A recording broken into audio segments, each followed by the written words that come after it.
सभी लोगों को मरना था। निर्गमन की किताब उसका 26वां अध्याय पहले से 3 वचन पढ़ेंगे।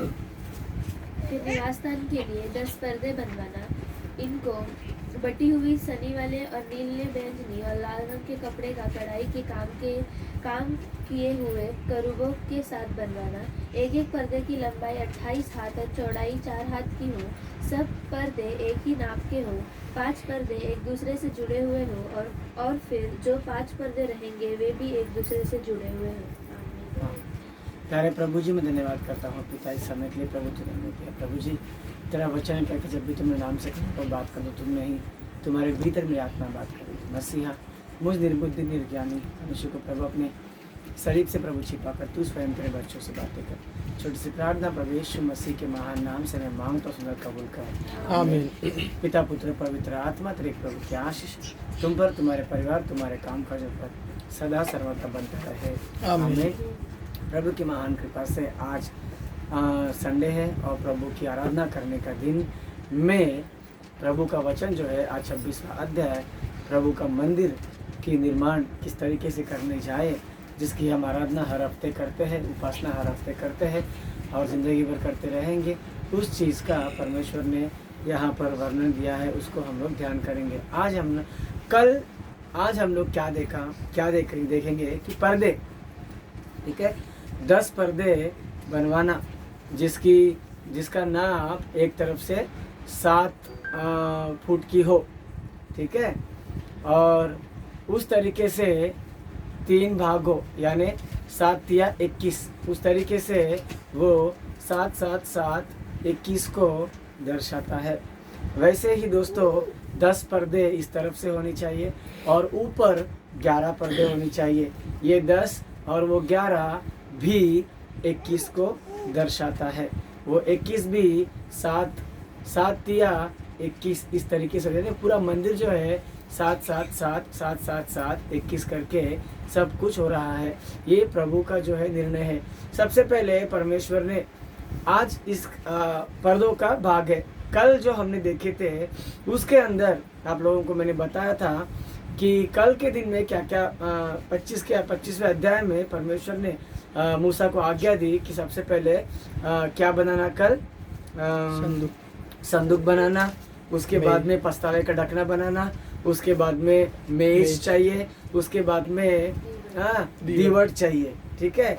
अब कल के दिन पहले परमेश्वर जो पहले बताया था बनवाने के लिए, वो मंदिर के अंदर रखने वाले भाग है, और आज जो प्रभु बता रहा है वो मंदिर का बैकग्राउंड बाहर, ठीक है, और वो कैसा होना चाहिए बोलता है, पर्दों से होना चाहिए बोलता है। यानी यीशु मसीह कहता है वचनों में, सुसमाचार के भागों में जब वो सेविकाई करता था, कि बाइबल भी कहता है दोस्तों कि परमेश्वर जो है बाहरी रूप नहीं परंतु अंदर का रूप देखता है।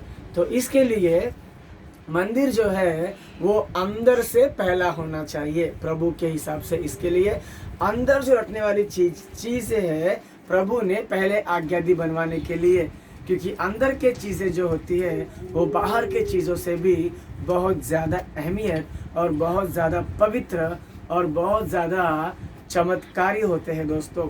तो ये जो पर्दों में परमेश्वर ने बनवाने के पहले सबसे पहले भीतरी मंदिर को निर्माण करने के लिए आज्ञा दी, यानी संदूक, पस्तावे का ढकना, उसके ऊपर 2 केरूब यानी स्वर्गदूत, उसका एक पंख, दोनों पंख खुले हुए होने चाहिए, दोनों के केरूबों के भी, और एक पंख को दूसरा पंख का केरूब का पंख ऊपर से ऐसा जुड़ा हुआ होना चाहिए, लगना चाहिए, ऐसा ढका हुआ होना चाहिए। उस तरीके से प्रभु ने बताया है। तो केरूब यानी स्वर्गदूत, तो वो पस्तावे के ढकने के ऊपर का भाग था। उसके बाद मेज, और मेज के अंदर क्या रखना चाहिए वो भी परमेश्वर ने बता दिया। और संदूक बनाते समय वो जो बाजू में डंडे रहेंगे कड़ों में, इस तरफ 2 कड़े, इस तरफ 2 कड़े, 4 कड़े, उसके अंदर डंडे डाल दिए जाएंगे। वो डंडों को अलग नहीं करना चाहिए, संदूक से उन डंडों को अलग नहीं करना चाहिए। यानी जिससे संदूक उठाया जाता है वो जो साधन है, वो जो डंडे, संदूक का साधन है डंडे, 2 डंडों को अलग नहीं करना चाहिए। यीशु मसीह भी कहता है तुम अपना क्रूस उठा के चलो, ठीक है। तो क्रूस जो है हमें उठाना है तो हम साधन है क्रूस उठाने का, तो हम क्रूस से कभी अलग नहीं होना चाहिए। हमको उठाते कभी भी क्रूस से अलग अपने को रखने का ही नहीं। इस बात को दर्शाता है 25वें अध्याय 10वें वचन में लिखा है कि संदूक में के डंडों को कभी अलग उनसे नहीं करना चाहिए। तो हम भी प्रभु यीशु मसीह के सलीब को अपने अपना जुवा उठा के चलो, प्रभु ने वचन में दिया है। और जो अपने प्राण को बचाना चाहेगा वो उसे खो देगा, जो अपने प्राण को नहीं बचाना चाहेगा वो उसे पालेगा करके प्रभु का वचन लूका सुसमाचार में कहता है दोस्तों। तो उसी प्रकार से हम क्रूस से अपने आप को कभी भी अलग नहीं करना चाहिए। क्रूस की जीवन, क्रूस की कथा एक साधन है नाश नहीं होने के लिए। कोरिन्थ में लिखा है क्रूस की कथा उद्धार पाने के लिए, नाश होने वालों के लिए मूर्खता है, परंतु हम उद्धार पाने वालों के लिए परमेश्वर का सामर्थ्य है। तो डंडों को अलग नहीं करना, यानी क्रूस को अपने से कभी अलग नहीं करना, ये औरों के लिए मूर्खता होगा, परंतु हम उद्धार पाने वालों के लिए, हम उद्धार पाए हुए लोगों के लिए क्या है बोलो, परमेश्वर का सामर्थ्य है। तो प्रभु का सामर्थ्य हमेशा क्रूस पर जुड़े हुए लोगों पर होगा। इसलिए प्रभु कहता है कल के अध्याय में कि संदूक में से जो डंडे होते हैं उठाने के लिए कड़ों में, वो 2 डंडों को उनसे कभी अलग नहीं करना चाहिए। तो आज मैं आपको ये बता रहा हूँ कि मंदिर का जो निर्माण होने से पहले अंदर के चीज़ें प्रभु ने बनवाए हैं, उसके बाद बाहर का चीज़ बनाने के लिए प्रभु ने आदेश दिया, और बाहर का सारा चीज़ पर्दों में होना चाहिए। और उस पर्दों के साथ के लिए यहाँ दोबारा बबूल की लकड़ी का इस्तेमाल किया जाता है। यानी कुल मिला के मंदिर के अंदर के चीज के लिए भी बबूल की लकड़ी, और मंदिर के बाहर के चीज के लिए भी रखने के लिए कौन सी लकड़ी, बबूल की लकड़ी। यानी बबूल की लकड़ी मंदिर के अंदर भी है, बबूल की लकड़ी मंदिर के बाहर भी है। तो बबूल की लकड़ी यानी दोस्तों वो एक बहुत ही टेढ़ा मेढ़ा रहने वाला और बहुत ही कटीला, ठीक है, और एक जंगली लकड़ी की तरह होता है, उसमें कोई रूप या कुछ भी नहीं होता है। लेकिन ऐसे चीज को प्रभु क्या करता है, अपने मंदिर के निर्माण के लिए इस्तेमाल करता है। जैसा है वैसा उसे इस्तेमाल नहीं किया, उसको सीधा करना चाहिए, उसके कांटे निकालने चाहिए, उसको नया सा रूप देना चाहिए, उसको छिलना चाहिए। हाँ, और एक कारपेंटर, हाँ, लकड़ी का काम करने वाला व्यक्ति जैसे लकड़े को रंदा मार मार के छिलता है, तो वो पुराना हिस्सा जो काला काला होता है वो निकल के वो छिलने के बाद पूरा नया सा बन जाता है। पुराना लकड़ा भी तुम लेके आओ और उसको छीलो रंदा मार के, क्या होता है, वो एकदम नया बन जाता है, उसमें कोई दाग फिर नहीं बचते हैं। उसी प्रकार से हम इंसानों में भी बबूल की लकड़ी यानी हम इंसान, तो इंसान के अंदर ही परमेश्वर का मंदिर है, और प्रभु का मंदिर बाहर से बनने के पहला अंदर से बनना चाहिए। यानी हम जो है प्रभु के मंदिर को अंदर से निर्माणित करना चाहिए। यानी प्रभु का मंदिर हमें निवास होने के लिए, प्रभु का मंदिर हमें बनने के लिए हमें चौकसी रख के पहले अपने अंदर के दिल को, अपने अंदर के आत्मा को हम सबसे पहले सीधा करना चाहिए, ठीक है। उसके बाद ही बाहर का निर्माण होगा। बाहर का निर्माण यानी अपने होठ, जहां जहां जाके हम सुसमाचार बांटेंगे। पर्दा यानी कभी अगर पर्दा उठाएंगे तो दिखेगा, अगर पर्दा गिराएंगे तो नहीं दिखेगा।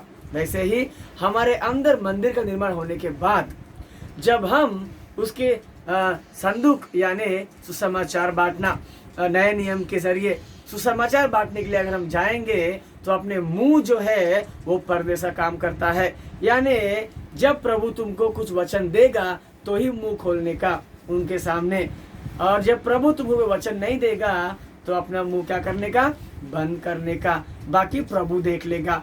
तो उसी तरीके से ये जो परमेश्वर ने मंदिर का निर्माण करवाया है ये कुछ इस तरीके से है। तो मैं आपको एक बात बता दूं दोस्तों, इस्राएली का यात्रा कहाँ से स्टार्ट हुआ था, वो लोग गुलाम थे, ठीक है, उनको छुटकारा चाहिए था। हाँ, तो प्रभु ने तब भी मूसा को नहीं बताया 3 अध्याय में कि मैं तुमको लेके चलूँगा और तुम्हारे हाथ से मैं मंदिर निर्माण कराऊंगा, तुम्हारे हाथ से मैं भेंट देने के लिए लगाऊंगा, तुमको सोना देना पड़ेगा, तुमको चांदी देना पड़ेगा। ये सब नहीं बोला, बल्कि बोला तुम खाली हाथ मत जाओ, तुम्हारे पड़ोसियों से, पड़ोसीने से क्या लो करके बोला, मांग के सोना चांदी कपड़े ये सब ले लो। और फरो पहले कहा तुम्हारे पशु यहाँ छोड़ दो और तुम लोग निकलो। तो प्रभु ने तभी भी नहीं कहा कि पशु आगे को मंदिर के निर्माण के लिए काम आएंगे, उनका ऊन काम आएगा, हाँ, उनके चमड़े काम आएंगे, हाँ, उनके सारे चीज काम आएंगे। ये प्रभु को पता था, मगर मूसा को नहीं पता था। मूसा समझा सब चल के निकलना चाहिए करके। तो एक्चुअली इंसान का जो सोच है वो प्रभु के सोच से बहुत ही अलग है। सच में प्रभु कहता है कि तुम्हारा सोच मेरा सोच जमीन और आसमान का फर्क है। तुम जमीन पर हो और मैं आसमान के ऊंचाई पर हूँ, तो कितना दूरी है, ठीक है, तय करने के लिए उतना सोच प्रभु का दूर तक सोचता है।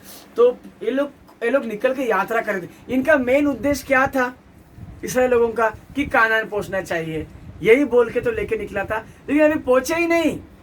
निकलते ही तकलीफ दिया, सबसे पहला पानी के बारे में, खाना के बारे में और दुश्मन के बारे में, हाँ। उसके बाद एक युद्ध प्रभु ने करवाया है अमालेकियों के साथ, ठीक है। तो सबसे पहले जो युद्ध हुआ समुंदर में, वो ये लोग युद्ध नहीं किया, ये लोग सिर्फ चल रहे थे आगे और पीछे प्रभु ने क्या कर दिया, उनको नाश कर दिया। लेकिन दूसरा जो युद्ध हुआ, इनको सूर्य उगने से लेकर सूर्यास्त होने तक उनको युद्ध करना पड़ा और इनके लिए मूसा और उनके सेवकों को प्रार्थना करना पड़ा पहाड़ पर दोस्तों।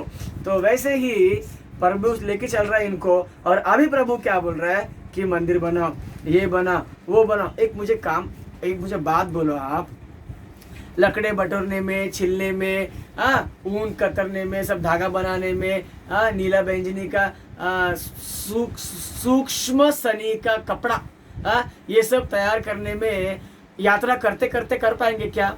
रुकना पड़ेगा, नहीं रुकना पड़ेगा, करना पड़ेगा, पर्दा बनाना पड़ेगा, पर्दा जोड़ना पड़ेगा, उसकी कुर्सियाँ, उसके बटन, उसके सोने के बटन प्रभु ने बताया है, ऊपर की तरफ पीतल के बटन और नीचे पर्दों में जोड़ने के लिए सोने के बटन 50-50 बटन करके यहाँ पर दिया है दोस्तों। तो उसी तरीके से उनमें से ऐसे लिखा नहीं है बाइबल में कि किसी ने भी ऐसा आलसीपना किया कि ये क्या चल रहा है, मैं तो काम नहीं करेगा, इससे अच्छा हमको फरोन के पास काम ईंट बना के पैसा मिलता था। हाँ, फरोन के पास ईंट बना के क्या मिलता था? पैसा मिलता था। हाँ, इधर क्या है काम करने का करके, ऐसा किसी ने भी बोला या बुड़बुड़ाया या फिर अपने मन में बुरा भला सोचा, ऐसा कुछ भी लिखा हुआ नहीं है। यानी किसी ने भी दोस्तों नकारात्मक रूप से कोई भी सोचा ही नहीं, क्योंकि ये जो एक हो गए, युद्ध में एक होता है, ठीक है। ये युद्ध जब भी हुआ तभी वो लोग सब एक हो गए, उनको लगा कि हम सब एक है, हमारा दुश्मन बाहर से आने वाला दुश्मन होगा परंतु हमारे भीतर कोई भी दुश्मन नहीं है करके प्रभु का वचन उनको एक कर दिया, वो युद्ध उनको एक कर दिया, वो तकलीफ उनको एक कर दिया दोस्तों। तो इसी एकपन से वो लोगों ने क्या किया, सब लोग मिलके प्रभु के मंदिर के निर्माण के काम में लगे दोस्तों। तो वैसे ही हमारे परिवार में जो तकलीफ होते हैं उससे हमारा परिवार एक हो जाता है।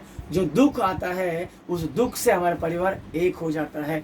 जो भी परिवार में दुख आता है वो परिवार एक होने के लिए, उससे क्या होता है, परिवार एक होता है। और परिवार एक होने से प्रभु का मंदिर जो है हमारे घर में निर्माण हो जाता है, हमारे दिल में निर्माण हो जाता है। और हम लोग उस मंदिर में संदूक का काम करते हैं, पछतावे का ढकना का काम करते हैं, मेज और वैसे ही दीवट जलाने के लिए भी काम करते हैं।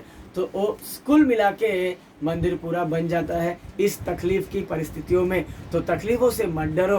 तकलीफ से हमें ये नहीं सोचना चाहिए कि तकलीफ क्यों आया है, परंतु इस तकलीफ में प्रभु अपने परिवार को एक कर रहा है और प्रभु को हमको एक कर रहा है, वो भी हमें देखना चाहिए। तो ये है मंदिर का बाहर का हिस्सा और मंदिर का अंदर का हिस्सा। तो पर्दों से प्रभु ने बनवाया है मंदिर को। तो पर्दे के लिए हम निकालेंगे सबसे पहले श्रेष्ठ गीत का किताब उसका चौथा अध्याय उसका पहला वचन। श्रेष्ठ गीत का किताब उसका चौथा अध्याय उसका पहला वचन पढ़ेंगे।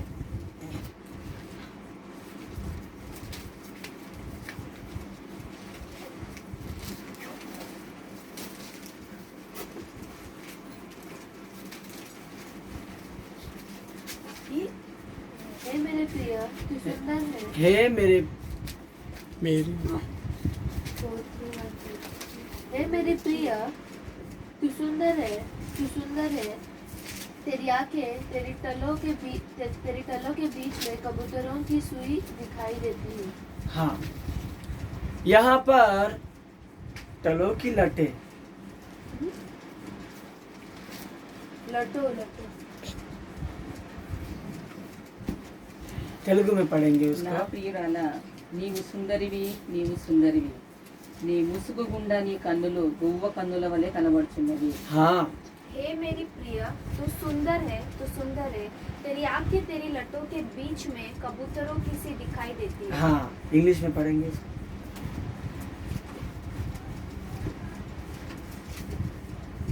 How beautiful you are, my love. How your eyes shine with love behind your veil. हाँ, यहाँ पर जो लटे को दर्शाया है वो एक्चुअली पर्दा है, ठीक है, यानी घूंघट है।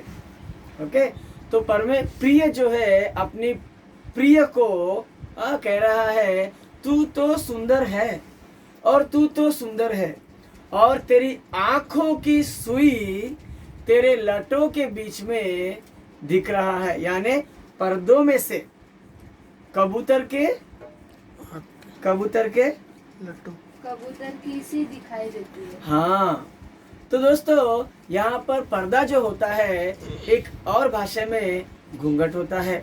घूंघट यानी एक कन्या जब एक युवक को प्रधान यानी उसका शादी के लिए, उनकी मंगनी के लिए जब वो एक होने के पहले जब उनका नाम जुड़ जाता है तब से वो उससे क्या करने लगती है, घूंघट करने को शुरू करती है। जब उन लोगों की मंगनी नहीं हुई होगी तो वो कौन ये कौन, कोई रिश्ता नहीं होता है, तब उसके सामने घूंघट करने की जरूरत नहीं पड़ती है। जैसे ही मंगनी या नाम रख लेते हैं या हो जाता है तो उसके सामने वो क्या करना पड़ता है, घूंघट करना पड़ता है। तो घूंघट जो है, घूंघट के भीतर जो है सुंदरता है, ठीक है, और सुंदरता के आगे क्या रखा है, घूंघट रखा है। वैसे ही मंदिर के भीतर जो भी है सब कुछ सुंदर है। सुंदर क्यों है? क्योंकि इनमें कोई कलंक नहीं है, कोई दाग नहीं है, कोई अशुद्ध नहीं है और कोई बुरा काम भी नहीं है। इसके लिए ये पर्दे के अंदर, मंदिर के पर्दे के अंदर जो कुछ भी होता है सब कुछ सुंदर है, सुंदर है, निष्कलंक है, निष्पाप है, कोई गलत बिल्कुल भी नहीं है। रिबका भी जब इसहाक के लिए वो अब्राहम का सेवक रिबका को लेके आता था ऊंट में बिठा के, तब रिबका दूर से इसहाक को देखते ही वो क्या कर लेती है, घूंघट कर लेती है। तो वो घूंघट करने के बाद, ठीक है, वो उसको लेकर अपने तंबू में जाता है करके उत्पत्ति के 24वें अध्याय में लिखा है। दोस्तों, घूंघट कर कर तैयार रहना यानी अपने दूल्हे के लिए तैयार रहना। दूल्हा जो बादलों पर दुल्हन कलीसिया को लेने के लिए आता है, तो कलीसिया जो है सब कुछ तैयार करके लास्ट को क्या होना चाहिए, घूंघट होना चाहिए। तुम कितने भी सुंदर हो, तुम्हारा सुंदरता उस घूंघट के आड़ में ही होना चाहिए, परंतु वो घूंघट के बाहर बिल्कुल भी नहीं होना चाहिए। अगर रिबका सोने की कड़े पहने, हाँ, सब कुछ जेवर पहने, अच्छे कपड़े पहने और ऊंट पे सवार होके आ रही है, अगर वो घूंघट नहीं करती तो उसका सुंदरता ज़्यादा नहीं बढ़ता था। घूंघट जब भी करते हैं तभी सुंदरता बढ़ जाता है। तो वैसे ही यीशु मसीह जो दूल्हा है, अपनी दुल्हन को वो जो लेने के लिए आने वाला है, और वो भी यही चाहता है कि जो उसके लिए, उनके लिए तैयार हो रही कलीसिया, दुल्हन क्या डालना चाहिए, घूंघट करना चाहिए। हर एक मसीही लोग जो है, खास करके स्त्री लोग जो है, कलीसिया में हम लोग क्या करते हैं, घूंघट करते हैं। पौलुस कहता है कुरिन्थियोस में, अगर स्त्रियों को घूंघट करना पसंद नहीं है तो बोलते तुम्हारे बाल क्या कर लो, कटवा लो। हाँ, पूरा टकला कर लो, कटवा लो करके बोलता है। तो कितनी असुंदरता की बात है बालों का कटवाना। तो वैसे ही घूंघट भी उतने ही इम्पोर्टेंट है दोस्तों।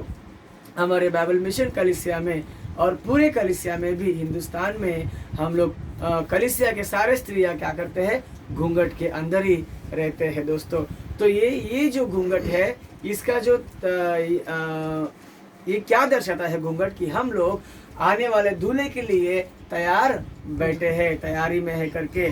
कितना भी देखो, मसीह शादियों में भी दुल्हन को घूंघट होता है, ठीक है, बहुत बड़ा घूंघट होता है। वो दुल्हन कितनी भी सुंदर हो, उसकी सबसे सुंदर क्यों होती है? देखो, शादियों में तो दुल्हन होती है ऊपर, बाकी सब लोग भी नीचे आते हैं। मैं बोलता हूँ मेहमानों में भी और भी ऐसी लड़कियां होंगी जो दुल्हन से भी सुंदर दिखती होंगी, लेकिन वो सुंदर होने के बावजूद वो उस दिन घूंघट नहीं पहनी, बड़ा घूंघट नहीं की दुल्हन सा। इसके लिए उसमें और उसमें फर्क है। इसके लिए उस दिन जो घूंघट की है पूरा का पूरा, वही अति सुंदर है और सुंदर है, और वही दुल्हन है, दूसरा कोई भी दुल्हन नहीं है दोस्तों। तो परमेश्वर जो दूल्हा है वो हमेशा दूल्हे के रूप में है। तो उसके लिए कलीसिया भी हमेशा क्या होनी चाहिए, दुल्हन के रूप में ही होनी चाहिए, यानी टिप टॉप, कोई गलती नहीं, किधर भी कोई दाग नहीं, धब्बा नहीं, कहाँ फटा हुआ नहीं, कहाँ कटा हुआ नहीं, ठीक है, कहाँ रोना पीटना नहीं, नहीं रोना पीटना नहीं, कोई सवाल भी नहीं। हाँ, शादी करते वक्त क्या सवाल हो गया ना, दूल्हा दुल्हन कोई सवाल नहीं करते हैं, सिर्फ हाँ हाँ करते हैं, तैयार रहते हैं अपनाने के लिए, तब कोई सवाल नहीं। तो वैसे ही दुल्हन कलीसिया जो दुल्हन के लिबास में तैयार हो रही होती है, कोई सवाल नहीं प्रभु से कि ये क्या तकलीफ दिया हम लोगों को, तो ये क्या कर दिया प्रभु हम लोगों को, कोई सवाल नहीं। जो सवाल करती है वो दुल्हन के लिबास में तैयार नहीं है, वो तैयारी में नहीं है। जो सवाल नहीं करती है वो ही दुल्हन के लिबास तैयार होती है। रिबिका ने भी कोई सवाल नहीं किया, उसकी माँ ने पूछा तू जाएगी उसके पास, तो बोलती हाँ मैं जाऊंगी, कोई भी सवाल नहीं, बस हाँ हाँ और हाँ ही, और वो चली भी गई उनके साथ अपने परिवार को छोड़ के दोस्तों। तो वैसे ही हम भी, ये जो पर्दे हैं मंदिर के भीतर की सुंदरता को दर्शाता है, और मंदिर के भीतर, पर्दे के भीतर क्या है, वो तैयारी है। ये आराधना, चंगाई की सभा, शुक्रवार उपवास की सभा, 7 दिन की सभा, या प्रार्थना सभा, या उसके उपस्थिति में 1 घंटा बैठना, सीढ़ी की प्रार्थना, ये सब क्या है, शैतान की सामना करके विजय पाना, समर्पण प्रार्थना, समर्पण करना, और आगमन की प्रार्थना करना क्या है, कल को बादलों पर जाने के लिए दूल्हे के साथ हमें तैयार होने का एक साधन है। तो यहाँ पर लोग अभी तक कनान देश में, जहाँ दूध और मध की धारा बहती है, वहाँ पहुँचे नहीं अभी तक।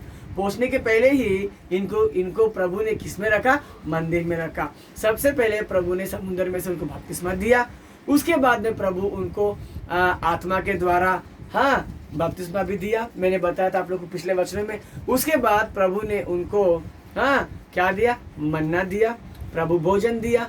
उसके बाद प्रभु ने उनको आत्मिकता बढ़ाई। उसके बाद प्रभु ने उनको तकलीफ को सामना करने का और युद्ध में जीतने का, लड़ाई करने का सिखाया। और उसके बाद प्रभु उनको मंदिर में प्रवेश करने के लिए तैयार कर रहा है। हम जो कल को परलोक में जाने के लिए तैयार होने वाले लोग हो, हमें तो जाना ही है, तो हमें भी तैयारी करना है, और तैयारी मंदिर के बिना नहीं हो सकती है।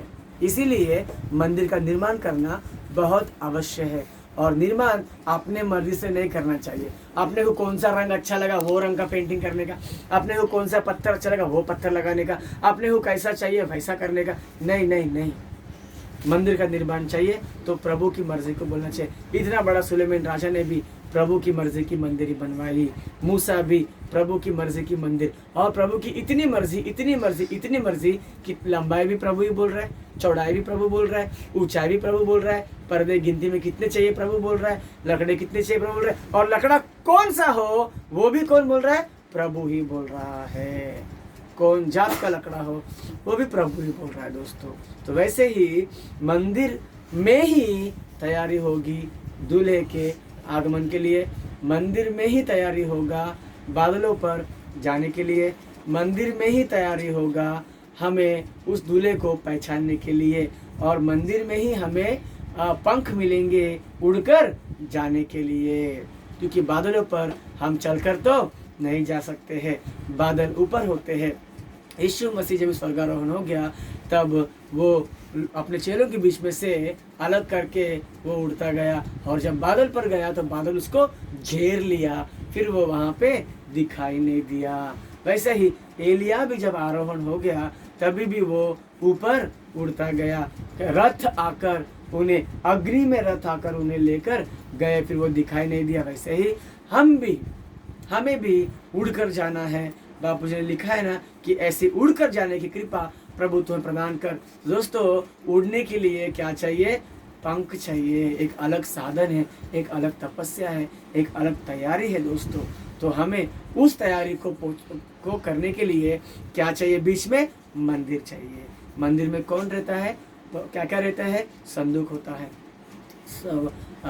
पस्तरे का ढकना होता है, मेज होता है, ठीक है, और प्रदीप होते हैं, ठीक है। तो ये सब जो है ये सब का सबके बीच में चलते हुए आते हुए जाते हुए उसके बीच से पस्तरे के ढकने के दो करूबों के पंख जो है उसके बीच से प्रभु दर्शन देके बात करेगा। पिछले अध्याय में प्रभु ने जताया है, तो उसके बीच से आवाज़ सुनकर, ठीक है, ध्यान देकर हम सामर्थ पाएंगे, तब हम भी क्या हो जाएंगे दोस्तों, हम भी उड़ने लगेंगे। जैसे मूसा पर्वत पर रहकर जब भी नीचे आया था उसका मुंह चमकने लगा, तब लोगों ने कहा घूंघट डाल लो, तो उसने भी पर्दा किया लोगों को तकलीफ न होने के लिए।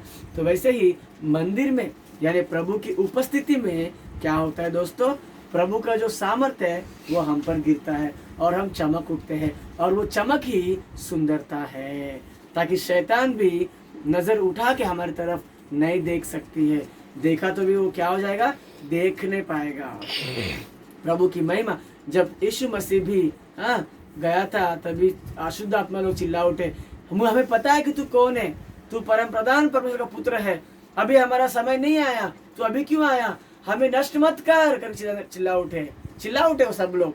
तो यीशु ने बोला चुप रह करके। तो वैसे ही हम भी जब सामर्थ पाएंगे इस धरती पर, हमारा मुंह जब भी चमकेगा, मंदिर में रह कर, मंदिर में आकर उपवास कर और प्रभु के बनाए हुए मंदिर के भीतर जो भी जाएगा वो सामर्थ ही पाएगा। तो रहेंगे तब शैतान को हम लोग क्या कर पाएंगे, शैतान हमसे आप ही दूर हो जाएगा, उसको भगाने की भी जरूरत नहीं है। क्योंकि दुष्ट लोग, बापू जी ने लिखा है कि हमारे पवित्र पद्धतियों को देखकर तू सह नहीं पाएगा। इसके लिए मंदिर में क्या होता है, पवित्र पद्धत होती है, तो वो पद्धतों को देखकर दुष्ट जो है वो सह नहीं पाएगा, वो अपने आप निकल जाएगा। वैसे ही मंदिर जो है एक सामर्थ पाने की साधन है, एक क्या बोलते हैं, दुख में रहने वालों के लिए सामर्थ है, हाँ, और शैतान में जकड़े हुए लोगों के लिए एक छपरा है मंदिर, ओके। और जो यात्रा कर रहे हैं, कल को मर के परलोक जाना है, उसके लिए तैयारी भी कहाँ है, मंदिर ही है दोस्तों। अब यीशु मसीह जो है, सुसमाचार के भाग में हमने पढ़ा था कि जब यीशु मसीह की मृत्यु हो गई थी, हाँ, तब मंदिर का पर्दा जो है वो बीच से फट गया। यानी जब से यीशु मसीह ने बलि हम लोग के पापों के लिए दे दिया, अब उसके बाद में मंदिर के अंदर संदूक तक, वेदी तक, हाँ, कोई भी आ जा सकते हैं, ठीक है। यानी माफ़ी उस यीशु मसीह के नाम में सभी को मिला है। तो कोई ये नहीं सोचना कि हम वहाँ तक नहीं आ सकते, हम वहाँ नहीं बैठ सकते, हम यहाँ नहीं बैठ सकते, हमें कैसा, कोई भी प्रार्थना करेगा वो उसकी सुनेगा और उसको वो चंगा करेगा, उसको सामर्थ देगा, उसको वो छुटकारा देगा। ये कहाँ हुआ? मंदिर में ही हुआ। ये जो सामर्थ है ये कहाँ से मिला? मंदिर से ही मिला। मंदिर का पर्दा फटने से ही मिला दोस्तों। तो वैसे ही प्रभु जो है पर्दों में बाहर से बनवाया, पर्दे के भीतर पर्दे लगी होती है, बाहर बहुत सुंदर दिखते हैं दोस्तों। तो ये जो है मंदिर का निर्माण बाहरी निर्माण है। इससे बाहरी निर्माण होने से पहले अंदर का निर्माण होना आवश्यक है दोस्तों। इसीलिए सबसे पहले हम लोग अंदर से तैयार होना चाहिए, उसके बाद बाहर से अपने आप वो सुंदर दिखेगा। तो ऐसी हमारे शरीर के अंदर प्रभु के लिए ये मंदिर पहले अंदर की वस्तुओं से बनाकर आकर्षित कर प्रभु को, फिर बाहर भी प्रभु को आकर्षित करना चाहिए दोस्तों। प्रभु कब आकर्षित होगा? उसकी कही हुई सजावट अगर हम रखेंगे अपने अंदर तो ही वो क्या होगा? आकर्षित होगा। अगर हम एस्तेर भी देखो, उसके साथ जो ऊपर रखे गए थे लोगों को, उसने जो सामान दिया है सुंदरता के लिए, उसको छोड़ के दूसरा कोई भी उसने कुछ चीज मांगी नहीं। तो इसीलिए वो राजा को शेर्स राजा को उसके ऊपर बहुत दया आई, उसके सुंदरता को उसको उसका मन भा लिया। वैसे ही प्रभु की मर्जी से, मेरे पिता की मर्जी पर चलने वाला ही परलोक राज्य में प्रवेश करेगा, यीशु मसीह कहता है। वैसे ही प्रभु के मर्जी से ही हम अपने अंदर भी श्रृंगार करेंगे और प्रभु के मर्जी से ही बाहर भी श्रृंगार करेंगे, तो प्रभु आकर्षित होगा अपने को। और आकर्षित होने के बाद प्रभु जो है हमें मनचाहा वरदान देकर बादलों पर वो हमें लेकर जाएगा। ऐसी स्थिति, तैयार होने की स्थिति, भीतर बाहर तैयार होकर प्रभु में आगे बढ़ने की स्थिति, इस मंदिर के निर्माण के अध्याय के जरिए प्रभु सामर्थ देकर, बुद्धि देकर सदा प्रभु तुम्हें तैयार करता रहे। आमीन। प्यारे प्रभु, जो वचन बोया पिता 100 गुना फल हमारे सुनने में, यीशु के नाम से मैं मांगता हूं, कबूल कर। आमीन। दान का समय है, सभी लोग अपने अपने दान अपने अपने दान पेटी में, दान थैले में डाल के तैयार रहे। उसके बाद हम लोग अंतिम प्रार्थना करेंगे। दान के लिए प्रार्थना करेंगे। हे पिता, हमारा क्या था हम आपको दे, जो कुछ आपने में दिया उसमें से कुछ निकाल कर दान के लिए बोए, सब राज्य में कबूल कर। आमीन। अंतिम प्रार्थना करेंगे, सभी लोग अंतिम प्रार्थना में शामिल हुए। हे ईश्वर, तू जो सर्वव्यापी है, सारे सृष्टि को तेरा शुभ समाचार पहुंचाना, सारे मजहब के लोगों को तो समाचार पहुंचाना, तेरी कलीसिया जैसे विश्वास सीखती है वैसे संसार को भी शक्ति दे कि तेरे सामने खड़े रह सके। मजहब की बातों को, मिशन के विवाद, गलत प्रचार, पाप की परीक्षाएं, पापों से होने वाले नष्ट, इन सब से हमें बचाए रखना। अकाल के समय में, रोग के समय में, अज्ञानता के दिनों में, इन सभी के जरिए मानवों को अपनी तरफ कर लेना।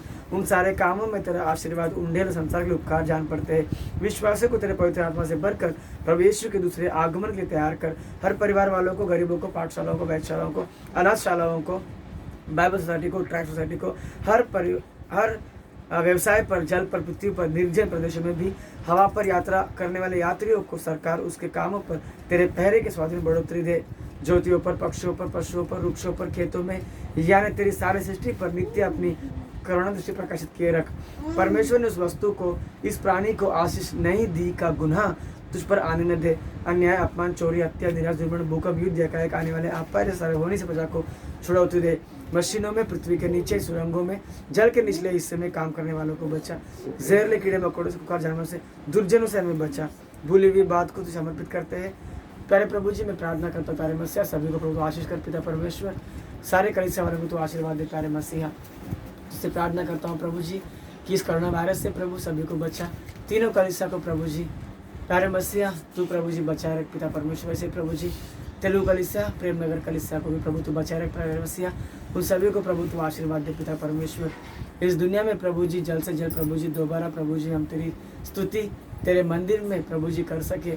प्रभु इसराइली प्रभु जी यात्रा में थे, लेकिन तूने मंदिर को प्रभु जी बनाकर प्यारे मसीहा तूने पूरा कर लिया। अब प्रभु जी मंदिर तो तैयार है, लेकिन प्रभु हालात से प्रभु जी तैयार नहीं है प्यारे मसीहा। तो प्रभु तैयार तूने किए हुए तैयारी मंदिर में प्रभु जी हम जाकर तेरी उपासना, तेरी उपस्थिति में प्रभु रहकर महिमा से प्रभु तुझसे आराधना करने के लिए प्रभु जी हमारे लिए मार्ग सीधा कर प्यारे मसीहा। हर एक बीमार व्यक्ति को प्रभु जी, बीमार परिवार को प्रभु तू याद कर। पिता परमेश्वर, हर एक परिवार तू जानता है प्यारे मसीहा, सभी को प्रभु तू आशीष कर। पिता परमेश्वर, और प्रभु जी इस मूसा के शुभ उपवास के दिनों में जो भी प्रभु उपवास है उन सभी को तो आशीष कर, जो नहीं है प्रभु जी उनको 1 तारीख से तो उपवास रख ले प्रभु जी। तू बुद्धि और सुधि दे पिता परमेश्वर। जो बात भूली है तेरे को समर्पित करता हूँ। हम जितना भी मांगते, जितने पाने की उम्मीद करते हैं, उससे कहीं अधिक देने की चाह रखने वाला हमारे पिता, हमारे अंदरूनी प्रार्थना को, बाहरी प्रार्थना को उचित समय पर पूरे होने के लिए हमारी प्रार्थना स्तुति शीघ्र आने वाले प्रभु यीशु के द्वारा कबूल करने मांगते हैं। आमीन। हे पिता तुझे स्वर्ग में है, तेरा नाम पवित्र माना जाए, तेरा राज्य, तेरी इच्छा ऐसे स्वर्ग में पूरी वैसे पृथ्वी पर भी हो। आज हमारे प्रतिदिन का आहार हमें दे, जिस प्रकार हमने अपने अपराधी को क्षमा किया उसी प्रकार तू भी हमारे अपराधों को क्षमा कर, और हमें परीक्षा में न परंतु बुराई से बचा, क्योंकि राज्य, पराक्रम और महिमा तो तेरी है। आमीन। प्रभु यीशु लहू की जय हो, इब्लीस के कामों का नाश हो। प्रभु यीशु लहू की जय हो, इब्लीस के कामों का नाश हो। प्रभु यीशु लहू की अनंत जय हो, इब्लीस के कामों का सर्वनाश हो। हालेलुया, हालेलुया, हालेलुया, स्तुति स्तुति स्तुति। आमीन, आमीन। आमीन। आशीष लेंगे। यहोवा तुझे आशीष दे और तेरी रक्षा करे। आमीन। यहोवा अपने मुख का प्रकाश पर चमकाए और तुझ पर अनुग्रह करे। आमीन। यहोवा अपना मुख तेरी ओर करे और तुझे शांति दे। आमीन। आवा पिता की संगति पवित्र यीशु मसीह के साथ, पवित्र आत्मा की सामर्थ, उद्धार, चंगाई, चमत्कार इस दुनिया के बीमारी से छुटकारा देकर सदा सर्वदा तुम्हें सुरक्षा देकर बचाता रहे। आमीन। मनाता सभी को मरना।